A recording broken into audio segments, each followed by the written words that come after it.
Howdy folks! Today we're going to look at custom planet creation in Empyrion. Now I thought of doing this video in the form of a tutorial and it just sounded really boring. If you want to fall more quickly, you change the anyone, something, avity, anyone. Yeah, let's not do that. So instead, I think what we're going to do is I'm kind of going to do this. I'm just going to do it and you guys can follow along. And so what you'll need first of all is you'll need Notepad++ or a similar program that can do nice text editing. And so you'll also probably want to pause this video a lot of times. You want to follow along.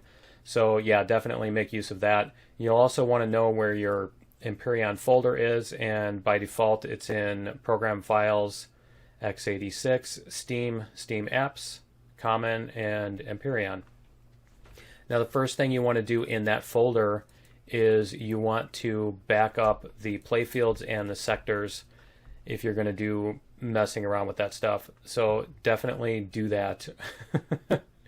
And because if you screw your stuff up, it's a lot easier to recover that way. So anyway, you want to go into the playfields folder after you've backed them up, and we're gonna mess with Akua, the temperate one. All right, now that we've got the YAML file open, there are plenty of things you don't want to change, but some of them we can change, and you might want to. So we'll take a look through those. First is gravity, which is pretty self-explanatory. 1G is about 9.8, so and it's a negative number. I'm not sure if the atmosphere density affects the range of weapons or not, because it seems to be, it claims that it does, so I don't know if that works or not. You're welcome to test it out. The atmosphere O2, this is how quickly your whatchamacallit works, your emergency generator, your emergency oxygen generator. Next we have the breathable atmosphere. It's either true or false. Obviously this should be pretty self-explanatory. We can skip the temperatures and that stuff, planet type, moons. Okay, the water, you have 4 options. You have water blue, water green, water brown, and if you look in the lava playfield, you will find rock lava O3 is another one. And so you can change that, and if you put emissive true in there, it will also light up at night. It'll do like the lit up texture at night kind of thingy. So you can do that. And so we'll go take a look at, we'll go change the water to green, and the sea level, okay, it was 23, we'll change it to 35. And PvP, I recommend, if you're playing single player, I recommend changing all of your planets to true on PvP, unless you're like the most horrible pilot in the world and you don't want to ram your ships into stuff. You don't want to break your ships by running into stuff. But anyway, we're gonna save this, and we're gonna go into Empyrion, and you can just do a new game. You don't have to load up Empyrion each time. Each time you do this, you can do, and I'm gonna do it in creative because I don't need to do the survival mode just to see what the changes are. But yeah, you don't need to, and I'm not sure why sounds are playing, but yeah, you don't need to do what is up with that? Okay, oh, that's why the sounds are playing. All right, because I'm underwater, because we changed the water level to 35. So there you go. And if you go in your console and you type DI, you can see the middle number, which is right here, the 34.8. That's your elevation. And so you can see here, if you go to your external view,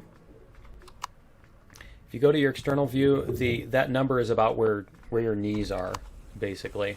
So if you hit right about there, see your water level is 35. So there you go. That's where the number is if you want to find it. So what you can do is, like, you walk around the I love the trees underwater. That's actually kind of cool.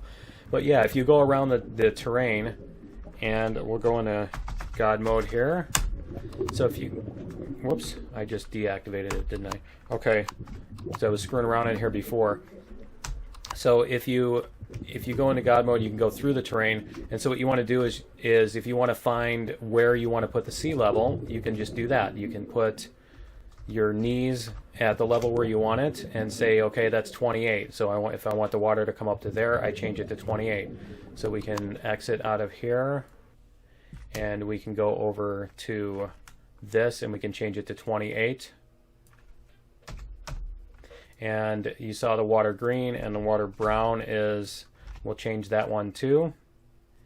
And so we'll see what that looks like. So we save it, and we go back into Empyrion, and we start a new game. And there we go. Now we have the water brown, and as you see here, it's different. And our water level came down to where we were looking at.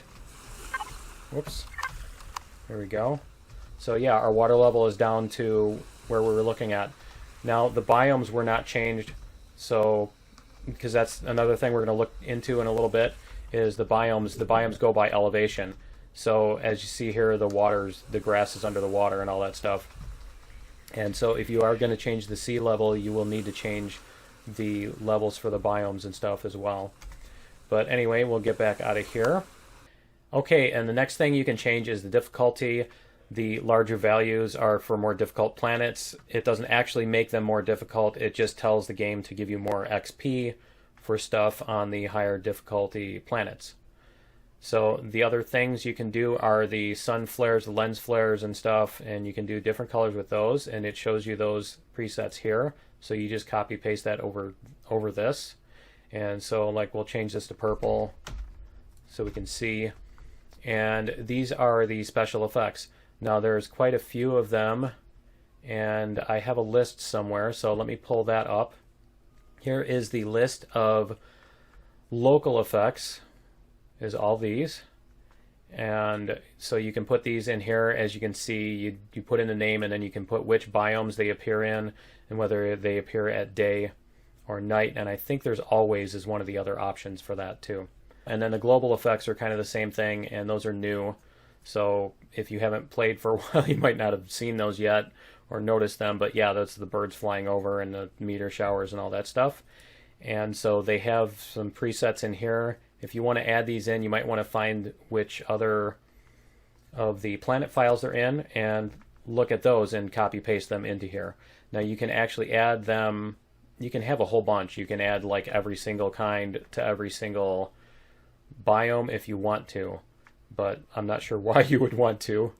Okay, so the next thing is the sky color. I don't think the atmosphere color actually changes. I tried screwing around with that and I didn't get that to do anything. You can also turn off the atmosphere, so let's do that first and we'll check this out. So we'll save this and we'll go into Empyrion and start a new game. So here we go, and as you can see, there's no atmosphere. I love that there's clouds though. There's clouds but no atmosphere. But yeah, so that's what that does.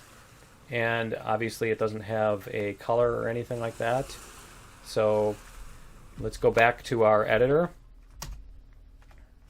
And you can change, we'll change that back.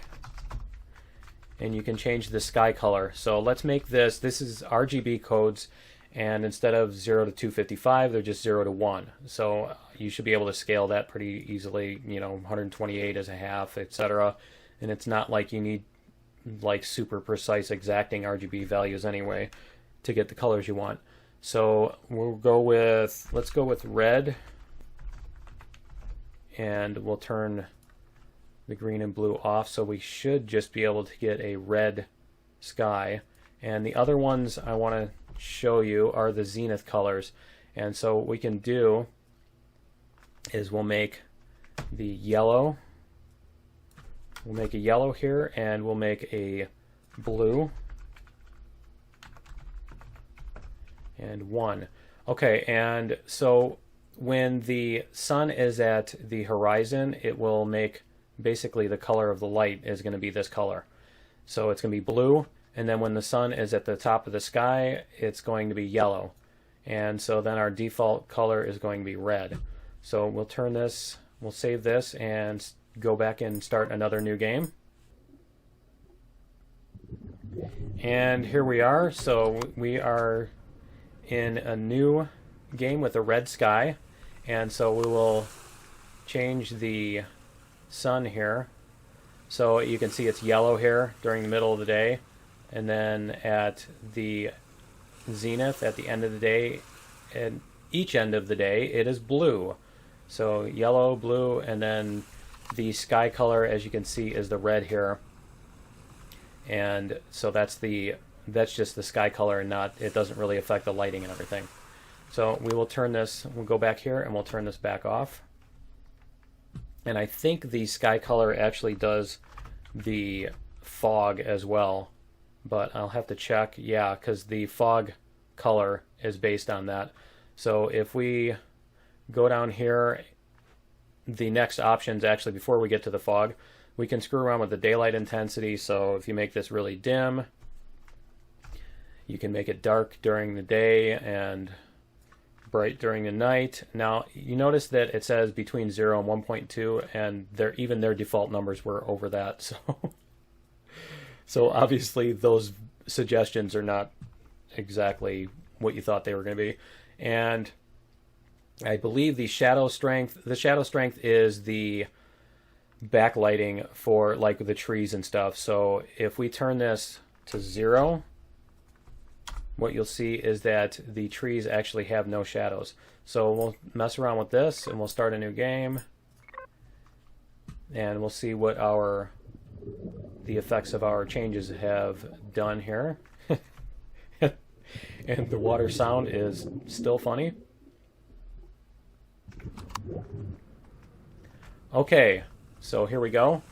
And as you can see, it's dark out during the day. It kind of looks like an eclipse. It's kind of cool. And let's see. Let's get over here. And yeah, you actually can't see the shadows because it's so dark anyway. And so if we go to nighttime, there, the sun's gone down. And so this is about as bright as you can actually get it. I've messed around with the settings before and tried to make it like super bright. And this is about as bright as you can get it during the night. So you can change those settings for however you prefer. And if you make it 0, I mean, it's like pitch black at night. So it's pretty crazy. And so we'll go back in here and we'll change the daylight back to 2. And we'll change this shadow. So we'll go check this out so you can see what the shadows do. Okay, so here we go. And as you can see, the sun is shining over here and there's no shadows. No shadows. So yeah, and then when you change it back to 0.8 and start another game. Okay, so now our shadow strength is 0.8, and as you see here, the shadows are nice and dark, high contrasty. So that's what that shadow thing does. All right, next is the fog. So we're going to look at the atmosphere fog, and that's the distance fog, so you can make that more or less opaque. The fog clouds, those are the little poofy clouds that swirl around in the air. And you can change that intensity. You can change the distance, so you can make it start farther or nearer. And you're welcome to mess around with those settings yourself. And the ground fog intensity, this is the one that is right next to the ground, and this is the one that will kill your frame rate. So I suggest not using it right now. And next is the clouds. So you can change the intensity of clouds. You can basically make larger groups of clouds or smaller, poofier clouds, etc., with these settings. And the brightness, you can make clouds that are dark. So we'll do this, and we'll change the clouds from 0 to 0.8. And the density, we will make more clouds, so we'll make 1. So we'll change those settings and we'll check them out in the game. Okay, so there's our clouds. As you can see, it kind of looks like sunset. But yeah, there's our red sky and our dark, that's the cloud brightness of 0. And as you can see, it's just a very few clouds. And next is the wind speed is the other thing that has to do with the clouds. Now this also affects, we'll change it to 30 just to make it ridiculous so you can see, and we'll show you. Okay, here is the high wind speed, and what you can see is the clouds are just cruising by, and also what you notice is all the trees and the animations on stuff that makes it look like it's windy. So it's actually kind of a cool setting. This is, like I said, is a setting of 30, which is pretty insane. I don't know what the limits are on that, but I think 30 is probably enough. Okay, next is the resources, and these are the ones that you mine up with your drill. So this is iron, cobalt, copper, etc. And so you want to put in the name for whichever resources you want on your planet. You want to put in the name, how many nodes you want to find, and the node sizes, and these are ridiculous sizes if you ask me, but I guess if you're playing a multiplayer on a large server, then you'll want to have larger resource nodes. And that's one of the things that I've customized in my own world. And so next is the depth, how deep underneath the surface they are, and how probable you are to have drones guarding them, and how many drones you can have defending them. So yeah, you can actually make it so that you have a bunch of drones defending all of your resources and everything, which you might want to do if you're making, you know, a higher level planet that you go to get your Erestrum or your whatever, your Sathium ore or something. And I'm not sure about the resource asteroids. I don't know if they've set those up to work yet. I haven't seen them. And maybe they're only in multiplayer or something, but yeah, these are the settings for that, and I assume the threshold is the point at which, like, when this reaches 20% of what it originally was, it will drop some amount, which is going to be the asteroid that drops. I assume that's the size of the asteroid. So you're welcome to play around with those if you want. Honestly, I don't like the resource asteroids, so I'm not going to. Okay, next is the terrains, and we have here the temperate, because that's the temperate type. And so these are all the different terrain types. They're actually generated by a DLL that's in another folder under Empyrion. If you look under here, terrains, there's these DLLs, and that's what generates the different types. So what you can do is you can change that if you want to, and that changes the actual way, the shape of the terrain and everything. And so the pole level is how far down from the pole, or how far down from the top. The whatchamacallit is the orange hexagons, and the noise strength is actually the patchiness of the textures on the planet. So it's kind of a lighting thing, and so if you want to mess with that, you're welcome to. I would recommend probably leaving it alone unless you're trying to make a really weird looking planet. And the color change I have not quite figured out yet, so I will have to mess around with that. So for right now, you can leave those as they are, but let's check out what the asteroid does, and I'll show you that. Okay, here we are, and you can see the terrain has changed. This is not the standard Aqua terrain. This is not the standard temperate planet that you're used to, and so there you go. And that's what the terrain generator does, and you've got all those different terrains. You can make your planet any type you want, and the asteroid ones are kind of, if you want to make a really evil planet that's a pain to get around, there's one way to do it. And so we'll look, there's a couple more, and I'll show you a couple more of them. Okay, and this is the asteroid 2, which is, I think it's a little bumpier, a little rougher, and that would, can you imagine flying an HV around this thing?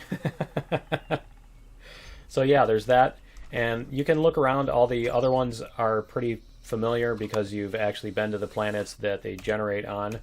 So there you go. There's the list of all of them that you can do. And if you are not sure, then you can also look up in the terrains folder and find the names of them. Okay, the next thing is the textures for the main biome. Now these are the textures that you encounter as you dig down. So when you hit bedrock, this is the bedrock texture that you hit. And there are 2 of those, and note that you can't drill through those. So if you put bedrock at the top, you're not going to be able to drill through and I don't think you'll be able to get your resource nodes either.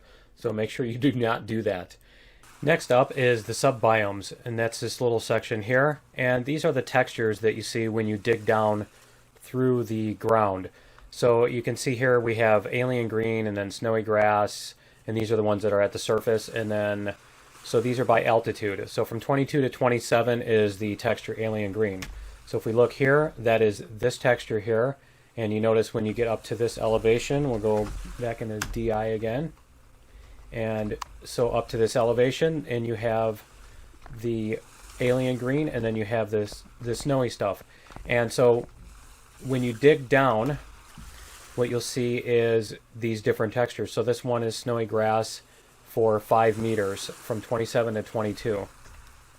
And so if we look in here, when you get down to 22, which is about right there, now it changes back to the default. So that's what this one, the rock brown, is. So that's what those textures are. And if you notice down there, there's the bedrock too. And so that's the default. That's what this default biome, main biome, is. And so with the next one up, you have the snowy grass, and then you have the rock lava 05, which I put these in so that you can see what they look like. So we'll go up here, and when you dig a hole, starting at 66, altitude 66, and down to altitude 28. So that's what this 38 means, is it's 38 deep from the top. And so this is probably not that important for anybody that's just looking to redecorate a planet. But if you notice here, this goes down to 28, and then it resumes the default textures there. And then if you go up to the top of this biome here, and you dig down, notice that this lava goes all the way down, and as the other one did, it goes down to level 28-ish. So that's what those are. And you can see the same thing up here is is that you have the sand texture until you hit down here. And so that's about 66. And so if you look at this, you have the sand texture from 86 to 19 meters down, not blocks, 19 meters down. So yeah, it's about 66, 67. So that's where the sand ends, and then you start hitting, once again, the default texture because there's nothing listed. Now if you want to have sand beach and then you want to hit rock lava, you can add another like rock lava for 5. So you would put that in here like this, and then you would say 5, and then you could have rock gray for 3 meters, and then snowy grass. So you could have a bunch of layers, you know, if you wanted to have a big layer cake or whatever of your planet. And so that's what this little subbiome section is. So to sum up on that, the ground textures are determined by the altitude, and that's what this little section here does. And so that's what you want to do. If you want to have a texture at a certain area, you do it there. And as you can see here, you divide them up, and it's all divided by altitude. So it's like a relief map or whatever. And so we have the green and the snow and the gray and the sand and then the mountain textures. And so you can divide that up into larger or smaller groups if you want to. The next thing you can do is the decorations themselves. And so those are also determined by altitude, and as well as altitude, they're determined by slope. So you have the shallow slopes. This is pretty much flat and from altitude 3 to 12. So, and these are the things that will occur within that area. So everything that follows up to until you get the next altitude. So all of this stuff is what occurs in this little, they call it a biome. And so they seem to use the word biome for, you know, dividing up the land in areas and stuff. So we have the water biome, and you have an ID number, which is used up here if you need it. And then you can have actual multiple different subgroups within this. So we have this subgroup, which is right here. And so this determines what all the decorations occur in this area. So you can have the coral and the seaweeds and all that stuff, and there's crystals, and then the different grasses, which are decorative as well. So these are more of the things that you can pick. And this other one here also occurs in the same area, as you can see, altitude 3 to 12, slope 0 to 5. And so it just kind of divides up these two the same area between these two things so that you get some variety, and that's what that is. So if you want to change those things, again, in Vexray's master sheet, you have a bunch of, here's all the grasses, and this is my own text file that I've got a bunch of this stuff from, but there's a bunch of the grasses, and then there are, so here's the list of decorations that you can put in, and you notice there's a ton of them, and so you can pick which ones you want, you can mix and match, you can put more than one in a group, and you can also scale them. So we'll go back to our file here, and so this is the type of decoration, and this is the relative frequency. So the bigger this number, the more of them are going to occur relative to the other ones. So it's going to add up all of these. So if you make this 20 and 20 and 10 and 20 and 30, if you multiply all these numbers by 10, it's still going to look the same. So you're not going to have any more of them, I don't think. That's just a relative number. And so the grass is the same thing. You can choose the grasses that you want. And do they have them in here? He doesn't have them in here. But the list of grasses is here. And so you can choose those to make your different decorations. And again, you can have different types of grasses in the same areas that they'll kind of checkerboard, or, you know, not necessarily checkerboard, but it'll mix and match those within the same areas. Now the next altitude up, or for the same altitude, you can have different slopes that are overlapping. And so this is the higher slopes. And so you can put in different grasses and different decorations and everything for those. And so each of the biomes does the same kind of thing. And so for this, you have the water area, which is altitude 3 to 12, and 3 to 27, and 0 to 28. And then when you go up to the next one, you have forest, which is altitude 28 to 52. And you notice that these all have ID 1. And the next ones, the forest, have ID 2. And so this actually only has one type of forest biome, or sub-biome, or whatever group. And so you can have all of these different things mixed into the forest. And then obviously you have the different grasses, and so on with the plains and everything else. And here's what I meant by the subdividing of the biomes. So you see here you have the altitude 3 to 12 and slope 0 to 5, and you have these two different ones. I removed all the deco and just put the grass. So we have grass snow, and we have grass green 01. And then on the other ones with the higher slopes, we have the flower, the yellow flower, and then we have the bluegrass on the slope 0 to 80. And from slope 0 to 15. So anything higher than 15 is going to be just the blue, and then anything from 0 to 15 can be either the blue or the flower one, and then the other one is going to be divided here. So if we look in the game, what we have is we have the white and the green mixed, and then we have the yellow and the blue. And so you can see the yellow is all at the bottom of the slope where it's shallower, and the blue tends to mix in more at the top and less at the bottom of the slope. And then as you see here, the green and yellow, or the green and white, are mixed in. Like I said, it's kind of checkerboardy, but it's not exact.